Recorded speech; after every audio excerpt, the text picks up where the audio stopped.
kuelekeza mkutano nao. Karibu sana. Asante. Tuko sawa? Naweza kuendelea.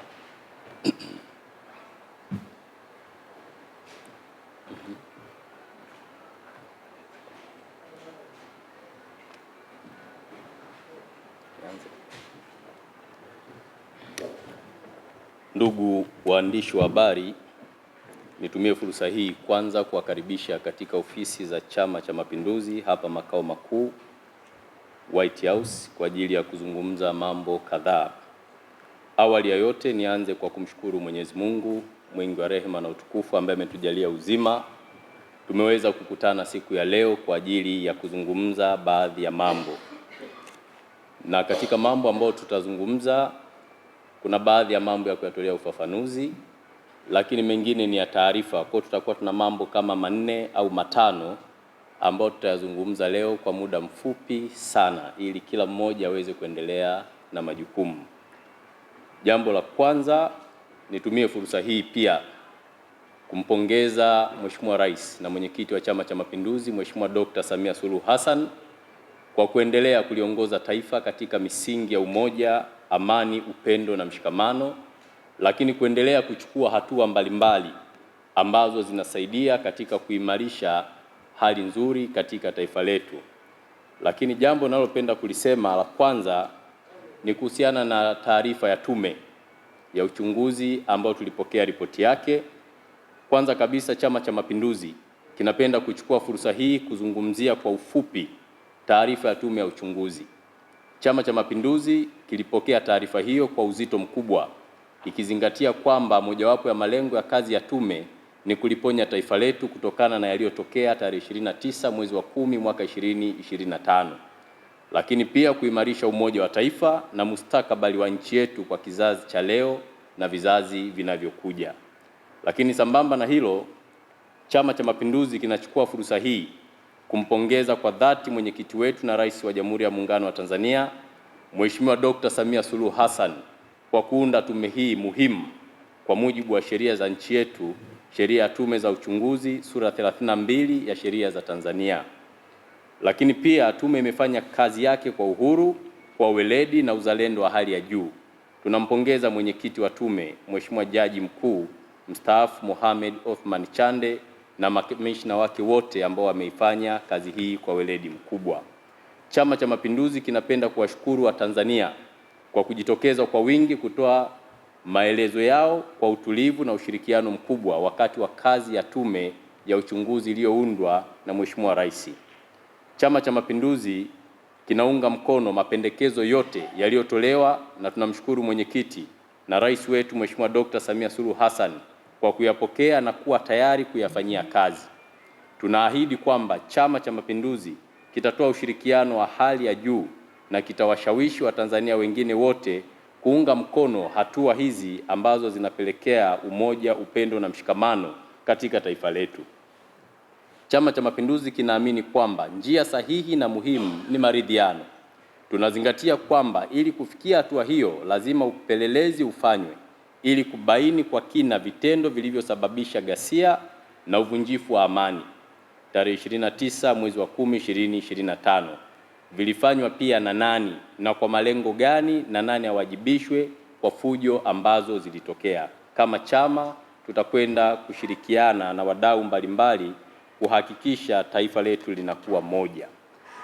Kwa mnasaba huo, Chama cha Mapinduzi kinaunga mkono hatua inayofuata ya kuundwa kwa tume ya upelelezi ili kubaini ukweli wa mambo yalivyokuwa.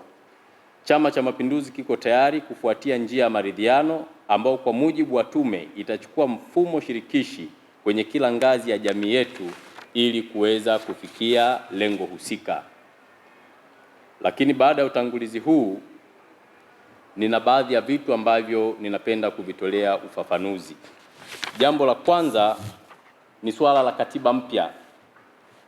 Tumeona katika press ambayo iliongelewa na baadhi ya viongozi wa chama kimoja cha siasa wakielekeza kwamba katiba ipatikane mpaka mwaka fulani. Sasa kama chama, kwanza lazima tuseme katiba mpya ni ajenda ya Chama cha Mapinduzi, na Chama cha Mapinduzi kupitia ilani ya uchaguzi ya 2025-2030 kiliahidi kufanya marekebisho ya katiba, na mgombea wa urais wa wakati huo ambaye ndiye Rais wa Jamhuri ya Muungano wa Tanzania na mwenyekiti wa Chama cha Mapinduzi, katika mikutano yote ya hadhara ambapo alikuwa anazungumza na Watanzania kwa kuomba ridhaa, aliliongelea swala la katiba mpya. Kwa hiyo kama chama, katiba mpya ni ajenda yetu, na tuwahakikishie Watanzania kabla ya mwaka 2030 tutakuwa na katiba mpya ambayo itakuwepo. Lakini ikumbukwe kwamba chama kimekuwa mstari wa mbele katika mageuzi ya katiba tangu miaka 1980. Kuna maboresho makubwa yalifanywa katika katiba ya mwaka 1977. Mwaka 1984 taifa lilifanya marekebisho makubwa ya katiba yaliyoimarisha eneo pana la haki, Bill of Rights, ikijumlisha haki mbalimbali za binadamu, misingi ya ukuu wa katiba na utawala bora. Kwa hiyo Chama cha Mapinduzi kilishafanya mageuzi haya mara kwa mara na kitaendelea kufanya kadri au kulingana na matakwa ya nyakati zilizopo.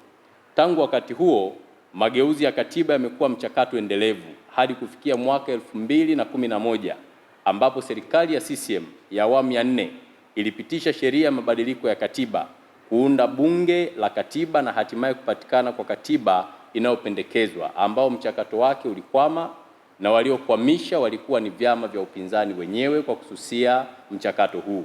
Lakini kama Chama cha Mapinduzi kinaendelea kuhakikisha kwamba katiba ambayo inatakiwa na wananchi inapatikana.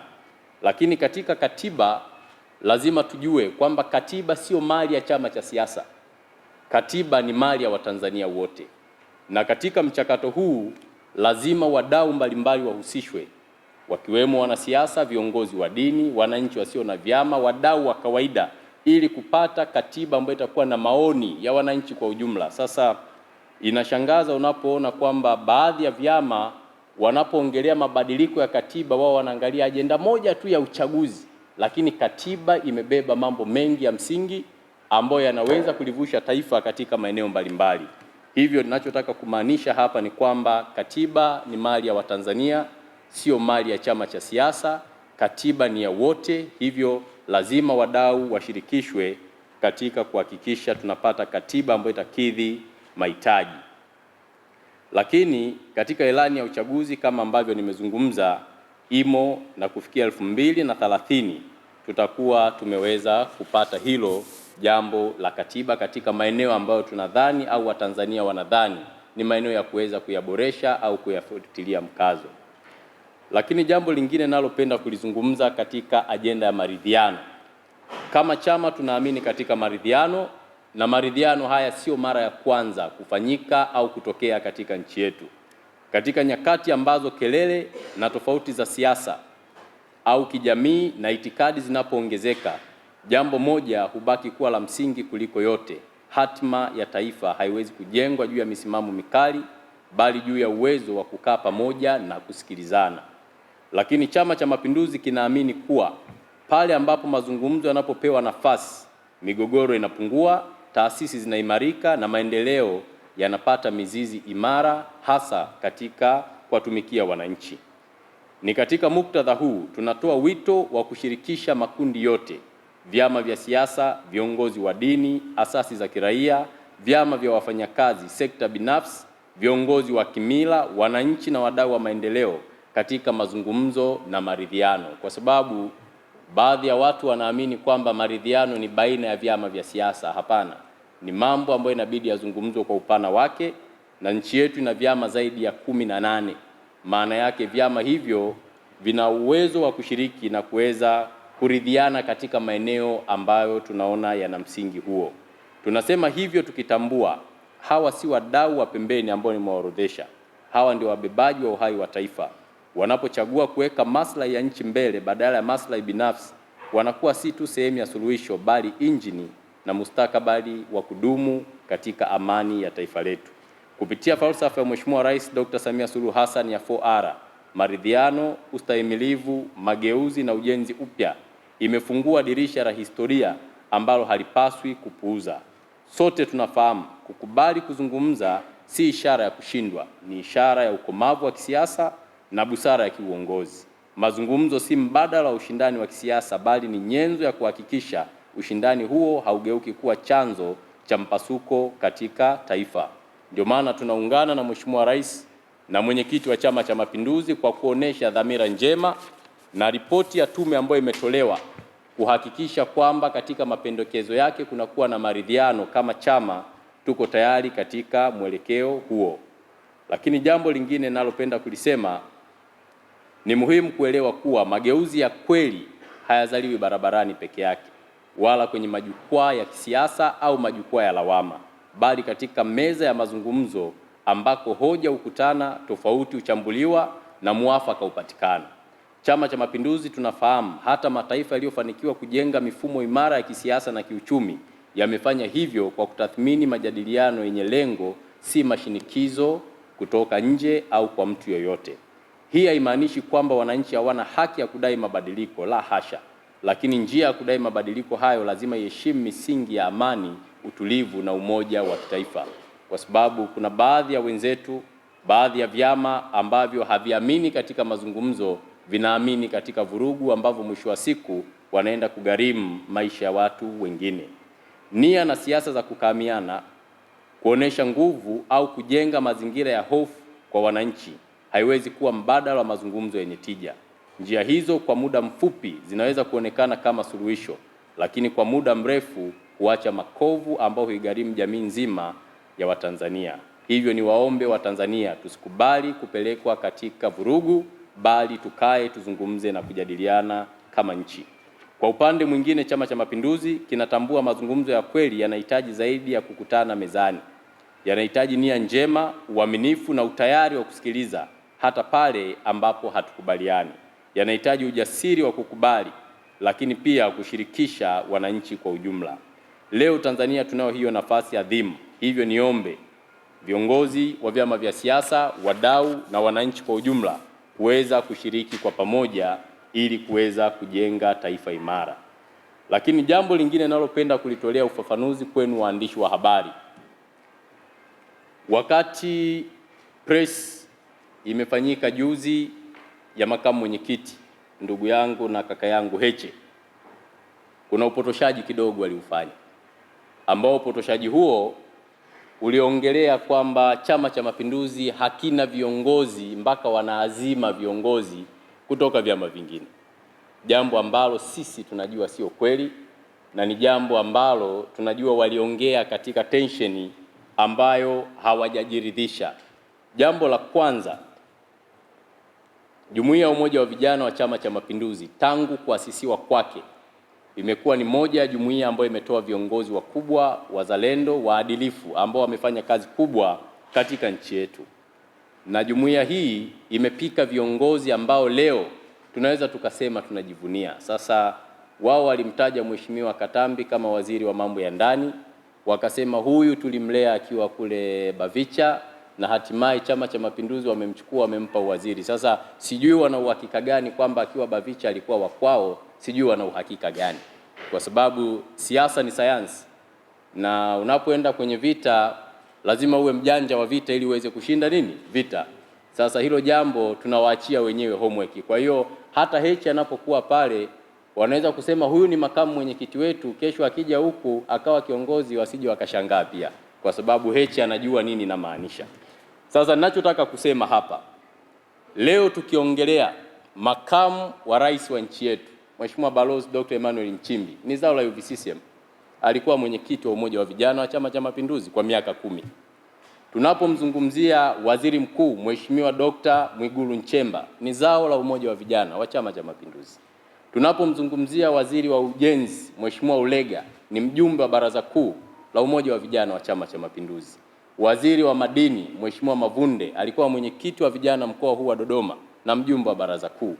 Lakini waziri wa viwanda, waziri wa nishati Mheshimiwa Ndejembi, waziri wa kilimo Mheshimiwa Chongolo, waziri wa utumishi Mheshimiwa Ridhiwani, naibu waziri wa mifugo Mheshimiwa Ngwasi, naibu waziri wa utumishi alikuwa hamasa kule, ambaye sasa hivi yupo naibu waziri wa fedha, pia ni kijana mdogo ambaye ametoka Umoja wa Vijana wa Chama cha Mapinduzi. Hapo hatujagusa wakuu wa mikoa ambao wametokana na chama hiki au jumuiya ya Umoja wa Vijana. Tukianzia Mbeya, yuko ndugu Beno Malisa. alikuwa ni makamu wa mwenyekiti wa umoja wa vijana wa Chama cha Mapinduzi. Ukienda Mwanza yupo ndugu Mtanda, alikuwa mwenyekiti wa UVCCM wilaya ya Bagamoyo miaka hiyo. Ukienda Geita yupo ndugu Shigela, alikuwa katibu mkuu wa umoja wa vijana, nafasi ambayo hata mimi nimeishika kwa miaka miwili kipindi cha nyuma. Ukienda Songwe yupo mjumbe wa baraza kuu ndugu Jabir, yuko pale. Ukienda Shinyanga yuko Mboni Muhita ambaye ni mkuu wa mkoa wa Shinyanga na alikuwa makamu mwenyekiti wa jumuiya ya umoja wa vijana. Ukienda Iringa yuko Comrade Heri ambaye alikuwa mwenyekiti pia wa umoja wa vijana taifa.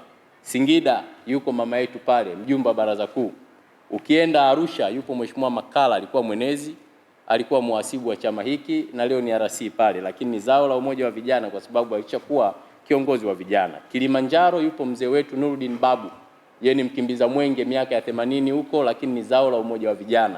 Sasa anapotokea mtu anasema UVCCM wanashindwa kutoa viongozi, nchi inaongozwa na jumuiya ya umoja wa vijana ambao walikuwa vijana wa zamani, wamegraduate, wameweza kuiva vizuri, wanatumika katika taasisi mbalimbali ndani ya nchi yetu na katika maeneo muhimu ya nchi. Kwa hiyo jumuiya ya umoja wa vijana itaendelea kuwa jumuiya bora ya kuoka viongozi ambao watakuja kutoa utumishi ambao utakuwa na malengo chanya ndani ya taifa. Sasa wenzetu wanaposema kwa upotoshaji kwamba hakuna viongozi, zaidi ya wizara 17 zinaongozwa na umoja wa vijana. Ukienda kwa wakuu wa mikoa, zaidi ya wakuu wa mikoa 18 wametoka umoja wa vijana. Sasa nyinyi waandishi wa habari mnaweza mkajua nani muongo na nani ni mkweli. Lakini msisahau nilichowaambia, wanasema Katambi alikuwa wa kwao, mwaulize wana uhakika, mengine tutaongea siku nyingine. Lakini lingine, tulikuwa na mzee wetu hapa, mzee Lowassa. Alikuwa ni kada wa Chama cha Mapinduzi na amefariki akiwa kada wa Chama cha Mapinduzi. Mwaka 2015 Chadema walimchukua, hawakuwa na mgombea mwenye sifa wa kugombea urais, wakachukua mgombea wa Chama cha Mapinduzi akaenda kule. Sasa mnaweza mkaona kama katika nafasi nyeti za kitaifa hawana watu. Leo wakisimama kujinasibu kwamba wanahitaji kuongoza nchi, lazima akili za kuambiwa tuchanganye na za kwetu. Lakini baadaye mzee Lowassa alirudi ndani ya CCM na kuendelea na majukumu yake. Na jambo lingine nalopenda kulizungumza kwenu waandishi wa habari ni swala la kongamano ambalo ndugu Heche alifanya pale Dar es Salaam Landmark. Alikutana na watu aliyewaita yeye ni wasomi, lakini ukiangalia lile kundi la watu wasomi ambao wako mle ndani ni wachache sana, lakini wengine walikuwa ni watu wa kawaida tu ambao wao wanajua waliwatoa wapi. Na mbaya zaidi, katika kuzungumza na kundi lile wanawaeleza vijana kwamba lazima wadai mabadiliko kwa kufanya vurugu.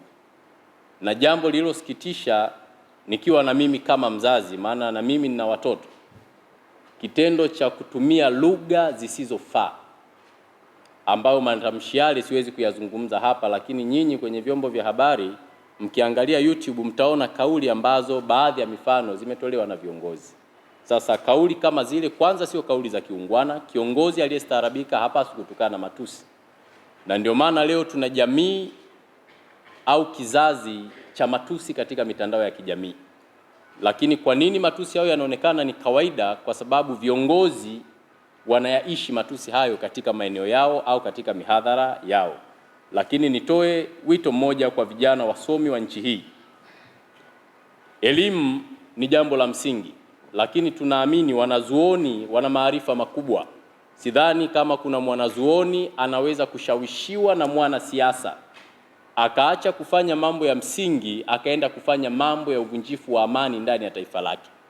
Na mara nyingi nimesema wanaochochea migogoro wengi umri wao umeshakwenda. Sisi vijana taifa hili bado tunalihitaji na linatuhitaji. Hata humu ndani nikiangalia wengi ni miaka 30, 40. Kama kuna 50 au 60 ni wachache. Maana yake bado tuna safari ndefu ya kuishi ndani ya taifa letu kuliko wale ambao umri umekwenda lakini wanashawishi tuichome nchi yetu. Maana yake wamekuwa ni watu wa binafsi. Wangekuwa watu wa kweli, kwa nini katika ujana wao hawakuharibu nchi? Wanataka waharibu nchi katika uzee wao. Maana yake wanataka kizazi kinachokuja kikose nchi iliyo bora. Shule zikichomwa, watoto hawatasoma. Hospitali zikichomwa, wazazi hawatajifungua au matibabu hayatapatikana. Hasara itabaki kwetu vijana. Sasa niombe vijana wasomi wa nchi hii, tulinde amani ya taifa letu, tuachane na wanasiasa wa binafsi ambao wanaamini kwamba ili kupata uongozi lazima wafanye vurugu. Jambo hili sio jambo la busara. Hivyo wasomi nchi nzima, ombi letu kama Chama cha Mapinduzi kuendelea kudumisha upendo, umoja na mshikamano ndani ya taifa hili, kwa sababu bila amani hakuna shule, bila amani hakuna kulima, bila amani hakuna biashara wala jambo lolote la maendeleo ambalo litafanyika. Lakini wanazuoni, pimeni hoja zinazotolewa na viongozi wote, then muamue kwamba uelekeo upi ni sahihi. Lakini bado tunaamini Chama cha Mapinduzi bado ni chama sahihi kwa wasomi, kwa kuzingatia pia hata katika wanaopokea mikopo, serikali ya CCM imeendelea kutoa mikopo kwa wasomi, watu wanalipiwa ada na maisha yanaendelea. Lakini liliongeleka jambo la ajira kwa vijana ndani ya nchi yetu. Kwanza tunapenda kuipongeza serikali. Mheshimiwa Rais aliahidi katika siku 100 atatoa ajira 12,000. Ajira zile zimeshatolewa. Kada ya afya zimetolewa, kada ya walimu zimetolewa. Idadi ya ajira 12,000 imetimia. Lakini duniani kote hakuna taifa ambalo limemaliza changamoto ya ajira. Na kila mwaka wanafunzi wanamaliza, lakini serikali imeweka mazingira wezeshi kwa kujenga viwanda, kushirikiana na private sector kuhakikisha ajira hizi zinapatikana. Lakini imeweka mazingira mahususi au mazingira mazuri kwa vijana kuweza kukopesheka. Kupitia halmashauri zetu kuna 4% ya mikopo ya vijana, 4% mikopo ya kina mama, 2% kwa watu wenye mahitaji maalum. Lakini katika budget tumeona Wizara ya Vijana ilipewa bilioni 200, fedha ambazo zimegawanywa katika wizara za kisekta. Na tukianzia mkoa wa Mwanza wamepokea katika sekta ya uvuvi zaidi ya bilioni 7. Na vijana wengine wamekopeshwa ikiwemo mitaji ya bodaboda, bajaji zaidi ya milioni 200. Na hii imefanyika katika mikoa mingi. Hivyo tunaipongeza Wizara ya Vijana kwa kusimamia maono ya Mheshimiwa Rais. Lakini sambamba na hilo, yupo ndugu yangu mmoja Abdu Nondo ambaye ni wa chama cha ACT, na yeye katika list ya watu walioomba mikopo nimeona naye amepata mkopo huo ambao umetolewa na serikali ya Chama cha Mapinduzi. Na hii inathibitisha kwamba mikopo haibagui, yoyote anayeomba anapata mkopo. Lakini jambo la kushangaza, ndugu Nondo tena ameanza kulalamika, rafiki yangu Nondo, kwamba kwa nini nimepata mkopo. Sasa umeomba, umepata, unauliza kwa nini? Sasa siasa za namna hii kidogo ndio hivyo tunakwenda. Lakini ndugu Nondo, mkopo huo ni kuombe utumie vizuri, usiende kutumia kwenye mambo yasiyofaa. Nenda katengeneze fursa ili uweze kupata kipato, na ujue kwamba serikali hii ya Chama cha Mapinduzi itaendelea kusaidia pia makundi yote bila kujali itikadi, dini wala jambo lolote. Lakini baada ya kuzungumzia swala la kongamano hilo ambalo lilijadiliwa na mikopo, Mheshimiwa Mnyika alitoa maazimio ya kamati kuu ya chama chao, ambapo azimio la kwanza liliongelea kesi ya ndugu Tundu Lissu, ambapo walisema kamati kuu ya Chadema imesisitiza kuwa kesi hiyo ya mwenyekiti wao ni kesi ya kisiasa. Mimi ni muombe ndugu Mnyika kwamba ajue chama kinachoamini na kujinasibu kuwa chama cha demokrasia inabidi kiwe chama cha kwanza kuhakikisha kinatunza na kulinda demokrasia ya nchi. Hivyo kinapaswa kujua hakuna chombo chochote chenye mamlaka ya kuingilia mahakama zetu. Hivyo kama viongozi wajitafakari na waendelee kujifunza zaidi ya upana wa demokrasia ambao mpaka sasa serikali ya Chama cha Mapinduzi imeendelea kuishi na kuienzi kwa maslahi ya wananchi wa Tanzania. Mihimili ya nchi yetu iko mitatu: bunge, serikali pamoja na mahakama, na tunajua kwamba kila chombo kinafanya kazi kwa utashi wake bila kuingiliwa. Sasa leo kiongozi wa kisiasa akisema kiongozi fulani ameonewa na chombo kinachohusika na kutoa haki akijasema hivyo, maana yake anataka kuingilia uhuru wa mahakama, jambo ambalo ni hatari kwa mustakabali wa nchi yetu. Mtu anaweza akachinjwa, ndugu mwingine akasema kwamba ndugu yangu akuchinjwa, ni kesi amepewa atoke, nadhani wasubirie mahakama iweze kuamua vile ambavyo itafaa. Lakini uchaguzi wa Oktoba 25, ndugu Mnyika alisema kamati ya chama chao imeendelea na msimamo wake juu ya uchaguzi wa Oktoba 25 kuwa haukuwa uchaguzi wa huru na wa haki na kuwa viongozi waliokuwepo madarakani hawakuchaguliwa na wananchi. Hivyo inaendeleza msimamo wao wa tarehe 12 kutoitambua serikali. Sasa mawazo kama haya sisi tunasema ni mawazo yaliyofilisika. Wewe umesusa kushiriki uchaguzi, hujaleta mgombea kwenye uchaguzi. Vyama 18 vimeshiriki uchaguzi. Watanzania wameenda kuchagua viongozi wanaowataka. Uchaguzi umeisha, washindi wamepatikana.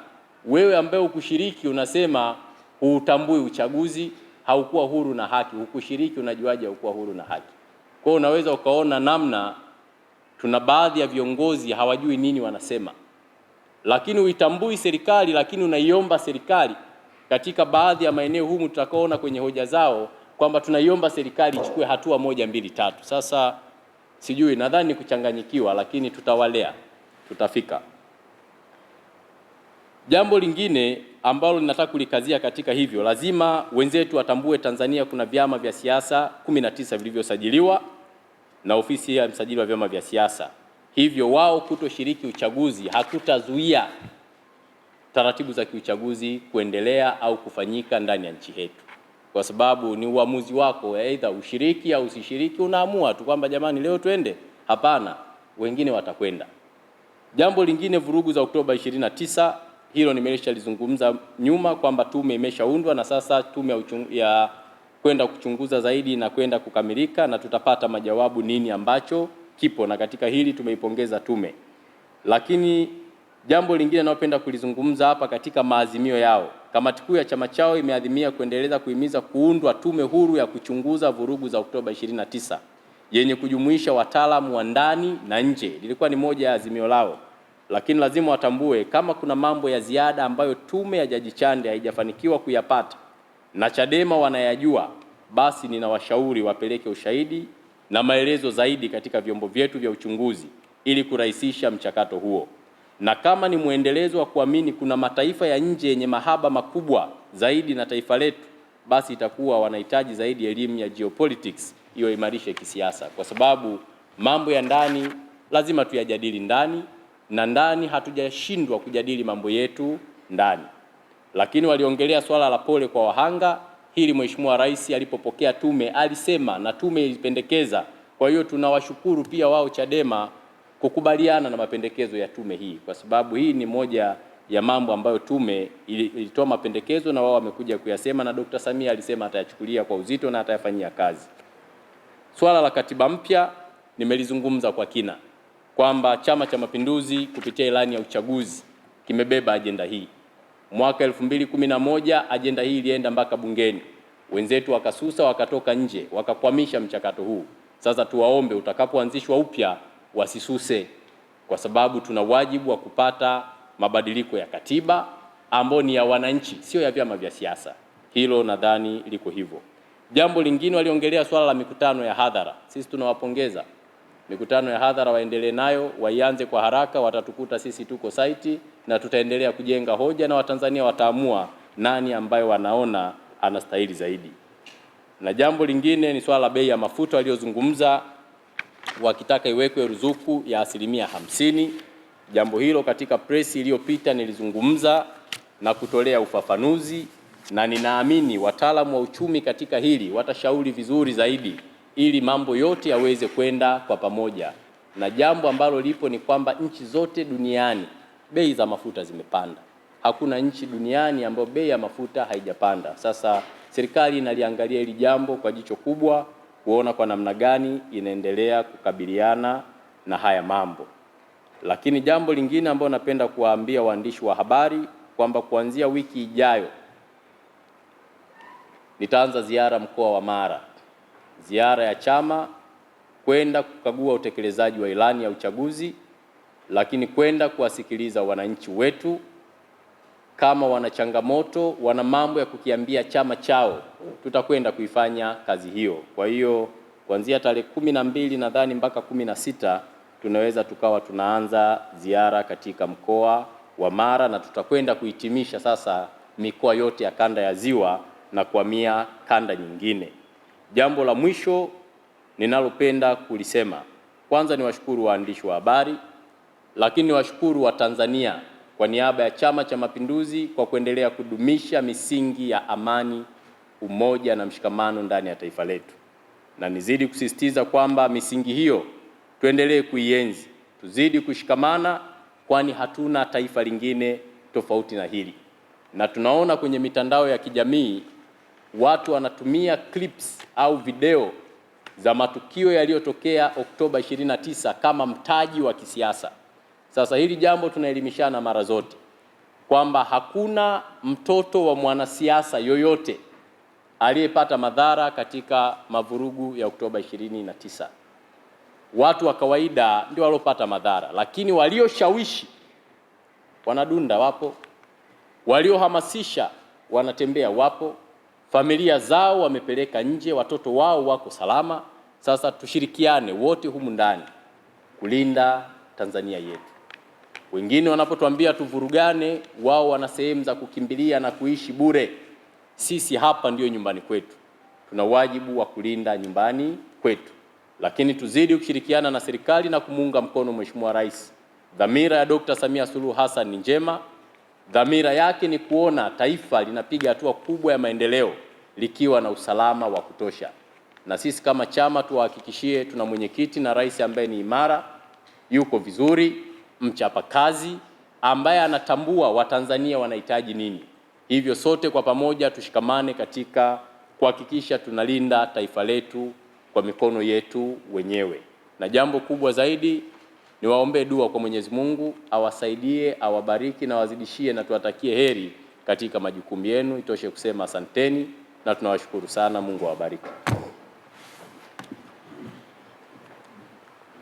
Asante sana mwenyeji. Bila shaka sasa tutakuwa na maswali kwa ruhusa yako.